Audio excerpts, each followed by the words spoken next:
Welcome back to my YouTube channel.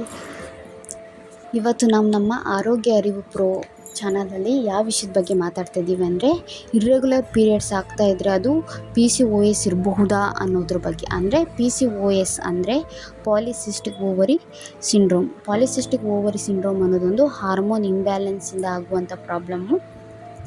ಮೇನಾಗಿ ಗರ್ಲ್ಸಿಗೇನು ಮೇಲ್ ಹಾರ್ಮೋನನ್ನು androgen ಜಾಸ್ತಿ release ಆಗೋದ್ರಿಂದ ನಮ್ಮ ಮಂತ್ಲಿ ಪೀರಿಯಡ್ಸ್ ಏನು ಪ್ರೊಸೆಸ್ ಆಗುತ್ತೆ ಅದು ಕರೆಕ್ಟ್ ಆಗೋದಿಲ್ಲ. ಅದರಿಂದ ಇರ್ರೆಗ್ಯುಲರ್ ಪೀರಿಯಡ್ಸ್ ಆಗುತ್ತೆ. ಹಾಗಿದ್ದರೆ ಇರ್ರೆಗ್ಯುಲರ್ ಪೀರಿಯಡ್ಸ್ ಆಗಿದ್ದರೆ ಅದು PCOS ಸಿಂಡ್ರೋಮ್ ಹೌದೋ ಅಲ್ವೋ ಅಂತ ನಮಗೆ ಹೆಂಗೆ ಗೊತ್ತಾಗುತ್ತೆ ಅಂದರೆ, ಮೇಯ್ನಾಗಿ ಸಿಮ್ಟಮ್ಸಿಂದ ನಮಗೆ ಅದು ಗೊತ್ತಾಗುತ್ತೆ. ಆದರೆ ಸಿಮ್ಟಮ್ಸ್ ತಿಳ್ಕೊಳ್ಳೋಕ್ಕೂ ಮುಂಚೆ ನಮಗೆ ಇರ್ರೆಗ್ಯುಲರ್ ಪೀರಿಯಡ್ಸ್ ಹೆಂಗಾಯಿತು ಅಂದರೆ PCOS ಬರೋದಕ್ಕೆ ಮೇನ್ ಏನು ರೀಸನು ಅಂತ ನಾವು ಈ ವಿಡಿಯೋದಲ್ಲಿ ತಿಳ್ಕೊಳ್ಳೋಣ. ಮೇನ್ ರೀಸನ್ ಏನಪ್ಪ ಅಂದರೆ insulin resistance, poor lifestyle, ಜೆನೆಟಿಕ್ಕಿಂದ ಬರೋದು, ಫಿಸಿಕಲ್ ಇನ್ಆ್ಯಕ್ಟಿವಿಟಿ, ಸ್ಟ್ರೆಸ್ಸು. ಮೇಯ್ನಾಗಿ ಒಂದೊಂದಾಗಿ ನಾನು ಎಲ್ಲದನ್ನು ಎಕ್ಸ್ಪ್ಲೇನ್ ಮಾಡ್ತಾ ಹೋಗ್ತೀನಿ. ಯಾವುದರಿಂದ ಕನೆಕ್ಷನ್ ಆಗಿ ಇರ್ರೆಗ್ಯುಲರ್ ಪೀರಿಯಡ್ಸ್ ಆಗುತ್ತೆ ಅಂತ ಹೇಳ್ಬಿಟ್ಟು, ಅದರಿಂದ ನಮ್ಗೆ ಹೇಗೆ PCOS ಅಂತಲೇ ಗೊತ್ತಾಗುತ್ತೆ ಅಂತ. ಮೇಯ್ನಾಗಿ ನಾವು ಜಾಸ್ತಿ ಶುಗರ್ ಐಟಮು, ಜಂಕ್ ಫುಡ್ಡು ಇದೆಲ್ಲ ತಿನ್ನೋದ್ರಿಂದ ವೆಯ್ಟ್ ಗೇನ್ ಆಗೋದ್ರ ಜೊತೆಗೆ ನಮಗೇನಾಗುತ್ತೆ, ಬೆಲ್ಲಿ ಫ್ಯಾಟ್ ಅನ್ನೋದು ಸ್ಟೋರ್ ಆಗುತ್ತೆ. ಆ ಬೆಲ್ಲಿ ಫ್ಯಾಟ್ ಸ್ಟೋರ್ ಆಗೋದ್ರಿಂದ ನಾವು ಕರೆಕ್ಟಾಗಿ ನಾವು ತಿನ್ನೋ ಫುಡ್ ಐಟಮ್ಸ್ಗೆ ಫಿಸಿಕಲ್ ಆ್ಯಕ್ಟಿವಿಟೀಸ್ ಕರೆಕ್ಟಾಗಿ ಇಲ್ಲದೇ ಇದ್ದಾಗ ಇನ್ಸುಲಿನ್ನು ರೆಸಿಸ್ಟೆನ್ಸ್ ಆಗುತ್ತೆ. ನಾವು ಕರೆಕ್ಟಾಗಿ ಅದು ಫಿಸಿಕಲ್ ಆ್ಯಕ್ಟಿವಿಟೀಸ್ ಇದ್ದರೆ ಇನ್ಸುಲಿನ್ ಸೆನ್ಸಿಟಿವಿಟಿ ಆಗುತ್ತೆ. ಇನ್ಸುಲಿನ್ ಸೆನ್ಸಿಟಿವಿಟಿ ಅಂದರೆ ಮೇನ್ ಇನ್ಸುಲಿನ್ ಬಾಡಿ ಸೆಲ್ಸ್ಗೆ ಕರೆಕ್ಟಾಗಿ ರೆಸ್ಪಾಂಡ್ ಮಾಡುತ್ತೆ ಅಂತ. ಆ ರೀತಿ ರೆಸ್ಪಾಂಡ್ ಮಾಡ್ದಲೇ ಇದ್ದಾಗ ಜಾಸ್ತಿ ಇನ್ಸುಲಿನ್ ಹಾರ್ಮೋನ್ ರಿಲೀಸ್ ಆಗುತ್ತೆ. ಅದ್ರ ಜೊತೆಗೆ ಮೇಲ್ ಹಾರ್ಮೋನನ್ನು ಆ್ಯಂಡ್ರೋಜನ್ ಕೂಡ ಜಾಸ್ತಿ ರಿಲೀಸ್ ಆಗುತ್ತೆ. ಮೇನ್ ಪ್ರಾಬ್ಲಮ್ ಅದೇ. ಯಾವಾಗ ನಮ್ಮ ಗರ್ಲ್ಸಲ್ಲಿ ಮೇಲ್ ಹಾರ್ಮೋನನ್ನು ಆ್ಯಂಡ್ರೋಜನ್ ಜಾಸ್ತಿ ರಿಲೀಸ್ ಆಗುತ್ತೆ ಆವಾಗ ಇರ್ರೆಗ್ಯುಲರ್ ಪೀರಿಯಡ್ಸ್ ಅಥವಾ ಹಾರ್ಮೋನ್ ಇಂಬ್ಯಾಲೆನ್ಸ್ ಅಂತ ಏನು ಕರಿತೀವಿ ಅದು ಆಗುತ್ತೆ. ಈ ರೀತಿ ಫಿಸಿಕಲ್ ಇನ್ಆ್ಯಕ್ಟಿವಿಟಿಯಿಂದ ಜಾಸ್ತಿ sugar item, junk food, weight gain ಮಾಡ್ಕೊಂಡು ನಾವು ಬೆಲ್ಲಿ ಫ್ಯಾಟಿಂದ ಇನ್ಸುಲಿನ್ ರೆಸಿಸ್ಟೆನ್ಸ್ ಮಾಡ್ಕೊಳ್ಳೋದ್ರಿಂದ ನಮಗೆ ಮೇಲ್ ಹಾರ್ಮೋನನ್ನು ಆ್ಯಂಡ್ರೋಜನ್ ಏನಾಗುತ್ತೆ ಜಾಸ್ತಿ ರಿಲೀಸ್ ಆಗಿ ಇರ್ರೆಗ್ಯುಲರ್ ಪೀರಿಯಡ್ಸ್ಗೆ ಕಾರಣ ಆಗುತ್ತೆ.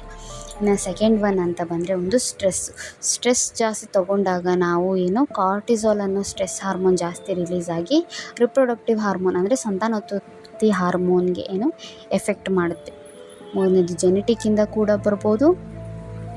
ಈ ರೀತಿ ಎಲ್ಲ ಪ್ರಾಬ್ಲಮಿಂದ ಏನಾಗುತ್ತೆ, ನಮಗೆ ಇರ್ರೆಗ್ಯುಲರ್ ಪೀರಿಯಡ್ಸ್ ಅನ್ನೋದು ಸ್ಟಾರ್ಟ್ ಆಗುತ್ತೆ.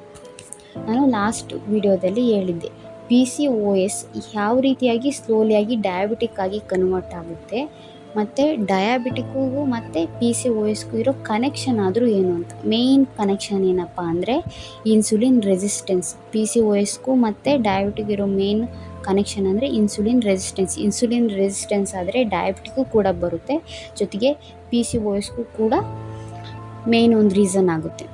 ಅಂದರೆ ಇನ್ಸುಲಿನ್ ರೆಸಿಸ್ಟೆನ್ಸ್ ಅಂದರೆ ನಾವು ಏನು ಹೇಳಿದ್ದೀವಿ, ಬಾಡಿ ಸೆಲ್ಸು ಇನ್ಸುಲಿನ್ಗೆ ಕರೆಕ್ಟಾಗಿ ರೆಸ್ಪಾಂಡ್ ಮಾಡಲ್ಲ. ಆವಾಗ ಇನ್ಸುಲಿನ್ ಲೆವೆಲ್ ಜಾಸ್ತಿ ಆಗುತ್ತೆ. ಆವಾಗ ಏನಾಗುತ್ತೆ, ಒಂದು ಡಯಾಬಿಟಿಕ್ ಬರುತ್ತೆ. ಅದು ಡಯಾಬಿಟಿಕಲ್ ರೀಸನ್. ಆದರೆ ಅದೇ ಥರ ಇನ್ಸುಲಿನ್ ಯಾವಾಗ ಜಾಸ್ತಿ ರಿಲೀಸ್ ಆಗುತ್ತೆ, ಸೇಮ್ ಅದೇ ಟೈಮಲ್ಲಿ ಮೇಲ್ ಹಾರ್ಮೋನನ್ನು ಆ್ಯಂಡ್ರೋಜನ್ ಕೂಡ ಜಾಸ್ತಿ ರಿಲೀಸ್ ಆಗುತ್ತೆ. ಆವಾಗ ನಮಗೆ PCOS ಸಿಮ್ಟಮ್ಸು ಜಾಸ್ತಿಯಾಗಿ ಕಾಣುತ್ತೆ. ಈ ರೀತಿಯಾಗಿ ಒಂದು PCOSಗೂ ಮತ್ತು ಡಯಾಬಿಟಿಕ್ಗೂ ಇರುವಂಥ ಕನೆಕ್ಷನ್ನು. ಇವಾಗ ನಾವು PCOS ಅಂದರೆ ಪಾಲಿಸಿಸ್ಟಿಕ್ ಓವರಿ ಸಿಂಡ್ರೋಮ್ಗೆ ಇರುವಂತಹ ಮೇನ್ ಸಿಮ್ಟಮ್ಸ್ ಏನಪ್ಪ ಅಂತ ತಿಳ್ಕೊಳ್ಳೋಣ. ಇರ್ರೆಗ್ಯುಲರ್ ಪೀರಿಯಡ್ಸ್ ಜೊತೆಗೆ PCOSಲ್ಲಿ ಏನೇನು ಸಿಮ್ಟಮ್ಸ್ ಎಲ್ಲ ಇರುತ್ತೆ ಅಂತ ತಿಳ್ಕೊಳ್ಳೋಣ. ಒಂದು ಇರ್ರೆಗ್ಯುಲರ್ ಪೀರಿಯಡ್ಸ್ ಜೊತೆಗೆ ವೆಯ್ಟ್ ಗೇನ್ ಆಗೋದು, ಫೇಶಿಯಲ್ ಹೇರು ಮತ್ತು ಬಾಡಿ ಹೇರ್ ಬೆಳೆಯೋದು, ಪಿಂಪಲ್ಸ್ ಮತ್ತು ಆಯಿಲಿ ಸ್ಕಿನ್, ಹೇರ್ ಫಾಲ್ ಜಾಸ್ತಿ ಆಗೋದು, mood swings, stress, fear, confusion ಜಾಸ್ತಿ ಆಗೋದು, ಕುತ್ತಿಗೆ ಮತ್ತು ತೋಳ ಮೇಲೆ ಕಪ್ಪು ಕಲೆ ಅನ್ನೋದು ಕಾಣುತ್ತೆ. ಇಷ್ಟೆಲ್ಲ ಮೇಯ್ನಾಗಿ polycystic ovary syndrome symptoms. Irregular periods ಜೊತೆಗೆ weight gain, facial hair, body hair, pimples, hair fall, mood swings, ಕುತ್ತಿಗೆ ಮತ್ತು ತೋಳ ಮೇಲೆ ಕಪ್ಪು ಕಲೆ ಆಗೋದು. ಹಾಗಿದ್ರೆ ಈಗ ನಾವು PCOS ಅಂತ ಈ ಸಿಮ್ಟಮ್ಸಿಂದ ಎಲ್ಲ ಗೊತ್ತಾಯಿತು ನಮಗೆ. ಇದನ್ನು ನಾವು ಸರಿಯಾಗಿ ಟ್ರೀಟ್ ಮಾಡ್ಕೊಳ್ದೇ ಇದ್ದರೆ, ಅಂದರೆ ಡಾಕ್ಟರ್ ಹತ್ರ ಹೋಗಿ ಕನ್ಸಲ್ಟ್ ಮಾಡಿ ನಾವು ಮೆಡಿಸನ್ ತಗೊಳ್ದೇ ಇದ್ದರೆ, ಅಥವಾ ಇದೆಲ್ಲ ಸಿಮ್ಟಮ್ ಕಾಣಿಸಿದ್ರೂ ನಮಗದು ಪಾಲಿಸಿಸ್ಟಿಕ್ ಓವರಿ ಸಿಂಡ್ರೋಮ್ ಅಂತ ಗೊತ್ತಾಗ್ದಲೇ ಇದ್ದರೆ, ಅದು ಮುಂದೆ ಯಾವ ರೀತಿ ಎಲ್ಲ ಪ್ರಾಬ್ಲಮ್ ತರ್ಬೋದು, ಏನೆಲ್ಲ ಎಫೆಕ್ಟನ್ನು ಮಾಡ್ಬೋದು ಅಂತ ಹೇಳಿದ್ರೆ, ಒಂದು ಬೇಬಿಗೆ ಅಂದರೆ ಮಗು ಆಗದಲ್ಲೇ ರೀತಿ ಮಾಡ್ಬೋದು. ಮತ್ತು ಡಯಾಬಿಟಿಕ್ ಜಾಸ್ತಿ ಮಾಡೋ ಚಾನ್ಸಸ್ ಇರುತ್ತೆ. ಹಾರ್ಟ್ ಪ್ರಾಬ್ಲಮ್ ತರ್ಬೋದು. ಬೊಜ್ಜು ಇನ್ನೂ ಜಾಸ್ತಿ ಸ್ಟೋರ್ ಆಗೋ ರೀತಿ ಮಾಡ್ಬೋದು. ಮತ್ತು ಮೆಂಟಲ್ ಪ್ರಾಬ್ಲಮ್ ಕೂಡ ತರ್ಬೋದು. ಯಾವ್ಯಾವ ರೀತಿಯಲ್ಲಿ ಲೈಫ್ ಸ್ಟೈಲ್ ಇದ್ದರೆ ನಮಗೆ ಇರ್ರೆಗ್ಯುಲರ್ ಪೀರಿಯಡ್ಸ್ ಬರಲ್ಲ ಅಂದರೆ PCOS ಬರಲ್ಲ. ಇಫ್ ಇನ್ ಕೇಸ್ PCOS ಇದ್ದರೆ ನಾವು ಅದನ್ನು ಕಡಿಮೆ ಮಾಡೋದು ಹೇಗೆ ಅಂತ ಇವಾಗ ತಿಳ್ಕೊಳ್ಳೋಣ. ಮೊದಲನೇದಾಗಿ ಲೈಫ್ ಸ್ಟೈಲಲ್ಲಿ ನಾವು ಚೂಸ್ ಮಾಡೋ ಫುಡ್ ಯಾವಾಗಲೂ ಹೋಲ್ ಫುಡ್ ಇರಬೇಕು. ನಾವು ಯಾವಾಗಲೂ ಹೋಲ್ ಫುಡ್ ಅಂದರೆ ಕಾರ್ಬೋಹೈಡ್ರೇಟ್ಸು ಬಾಡಿಗೆ ಇಂಪಾರ್ಟೆಂಟು, ಅದ್ರ ಜೊತೆಗೆ ನಾವು ನ್ಯೂಟ್ರಿಯೆಂಟ್ಸು, ಫೈಬರ್ಸು, ಪ್ರೋಟೀನ್ಸ್ ಜಾಸ್ತಿ ಇರುವಂಥ ಹೋಲ್ ಫುಡ್ಡನ್ನು ನಾವು ತಗೋಬೇಕು. ಶುಗರ್ ಮತ್ತು ಆಯಿಲ್ ಐಟಮ್ಸ್ನ ಕಡಿಮೆ ಮಾಡಬೇಕು. ಪ್ರೋಟೀನ್ಸ್ನ ಜಾಸ್ತಿ ತಗೋಬೇಕು. ಜಾಸ್ತಿ ನೀರು ಕುಡಿಬೇಕು. ಎಕ್ಸಸೈಸು, ವಾಕಿಂಗು ಈ ಥರ ಎಲ್ಲ ಮಾಡಿ ಫಿಸಿಕಲ್ ಆ್ಯಕ್ಟಿವಿಟೀಸ್ ಕರೆಕ್ಟಾಗಿರಬೇಕು. 7 to 8 ಅವರ್ಸು ಚೆನ್ನಾಗಿ ನಿದ್ದೆ ಮಾಡಬೇಕು. ಯಾವುದೇ ರೀತಿ ಸ್ಟ್ರೆಸ್ ಇರಬಾರ್ದು.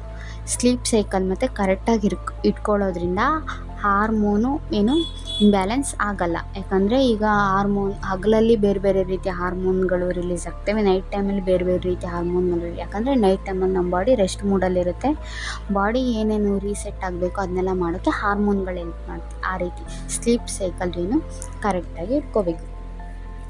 ನೆಕ್ಸ್ಟ್ ಯಾವ ವಿಡಿಯೋದ್ರ ಬಗ್ಗೆ ನಾನು ವಿಡಿಯೋ ಮಾಡಲಿ ಅಂತ ನೀವು ಕಮೆಂಟಲ್ಲಿ ಹಾಕಿ, ನಾನು ಅದೇ ವಿಡಿಯೋ ಈ ಟಾಪಿಕ್ ಬಗ್ಗೆ ಇನ್ನಷ್ಟು ಇನ್ಫಾರ್ಮೇಷನ್ ಬೇಕಿದ್ದರೆ ಬಯೋದಲ್ಲಿ ಲಿಂಕ್ ಕೊಟ್ಟಿರ್ತೀನಿ, ಚೆಕ್ ಮಾಡಿ.